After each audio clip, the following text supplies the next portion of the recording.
tell the story though, we need to understand why beer was so important. And where else are we going to start than the Vikings? People think that the Vikings were savages. Actually, that's an unfair misrepresentation, I think. They were poets, traders, lawmakers, and above all, beer drinkers. But why was beer so important? Well, they worked at sea. Contamination of water was a big problem, so you could get your nutrition, hydration, and calories in from beer. On top of that, it alleviated the sort of hard times and the troubles. But most of all, Norse mythology, they believed very heavily in. And there's this god of the sea called Ægir. He was the god of the sea, Vikings, but he was also the god of beer, brewing, and he hosted banquets for all the other gods, and he brewed for all of them. It literally goes hand in hand, beer and sailing.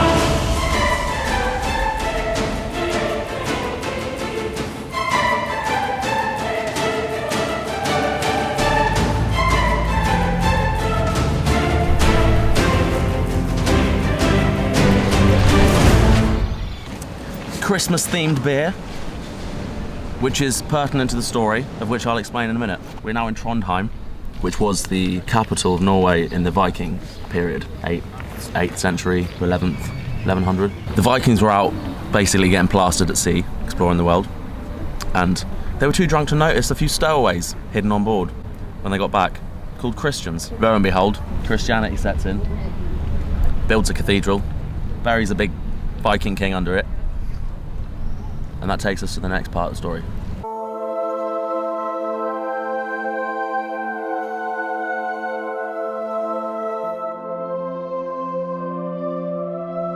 So there's an old Norse tradition called Yule, where the Vikings basically come back from sea, they ran out of beer, they got pissed up, and there's a lot of beer, festivities, and then the Christians came and thought, well, we can't allow that without our terms and conditions, so we're going to call it Christmas now.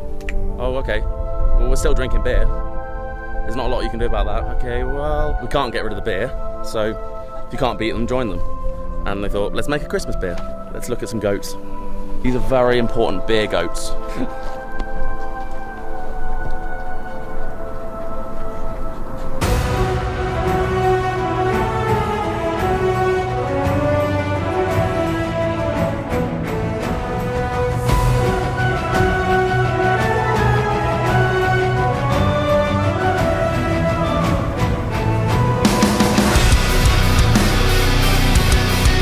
So we're in Skjolden today.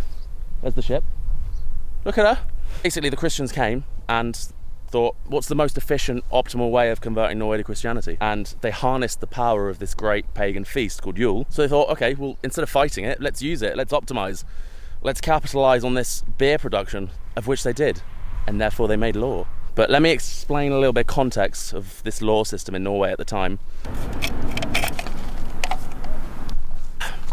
So, medieval Norway was divided into regions called things. That's not a joke. The English word thing comes from the Germanic languages, meaning meeting or assembly. So they're all assemblies, basically, where courts and parliament and made their own laws. There's a little place called Gulen, just down the road, just down the fjord, which is very important to the story. Their assembly in the medieval times was called the Gula thing. Oh, I just need to catch my breath. We were literally, that's why I made the first video. And yeah. So yeah. 2 minutes, then I'll crack open the next beer. This Gulathing law was the first written code of law in Scandinavia.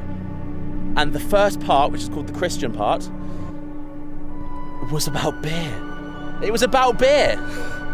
So the first code of law in Scandinavia was about beer, necessitizing or mandating the brewing of it. Cheers to you, Vikings. I think that's amazing, don't you? If you don't believe me, I'm going to read the law right now. This is literally true, and I think it's hilarious. The punishments as well. Yet another beer brew we are required to make, man and wife from equal malts, and to bless it Christmas night in thanks to Jesus and St. Mary, for a good year in peace. If this is not done, 3 marks must be paid to the bishop. But if someone sits 3 winters without doing so, or cannot pay the fees that we have added for our religion, and this can be proven, then he has forfeited every penny of his worth. The king shall have half, and the bishop the other half, but he may confess his sins and make church penance and stay in Norway. If he will not, he shall leave the realm of the king. So you're literally exiled from your country and all your worth taken from you if you don't make beer and subsequently drink it. I happen to completely agree, not gonna lie. Bring back that rule. Amazing. That just sums up how powerful beer was in those days to the Vikings. It all started with the Vikings. Beautiful.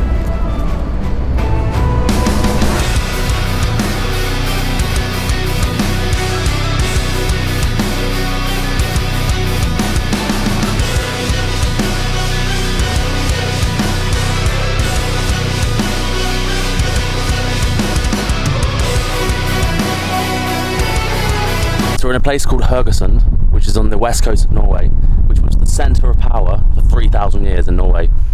And one man in particular is very important to this, which is why we're here, the National Monument of Norway, because of Harald Hairfair. He promised to cut off his hair after uniting all the kingships in what was before Norway in medieval times into one nation called Norway.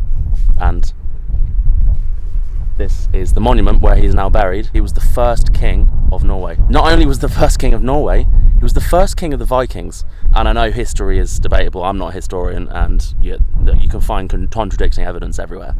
But if you look at the dates of the other first kings of Scandinavian countries, he was earlier. He's the king of the fucking Vikings. So I'd just like to raise a toast.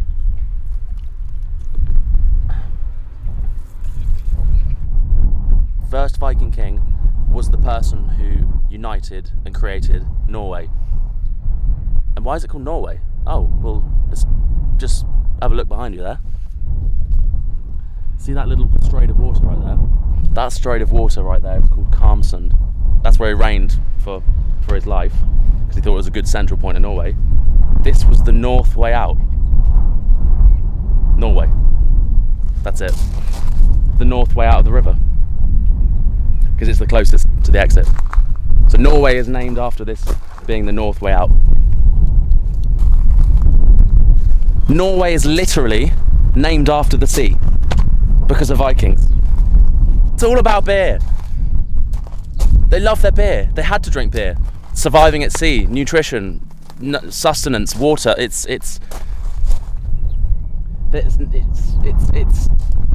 beautiful.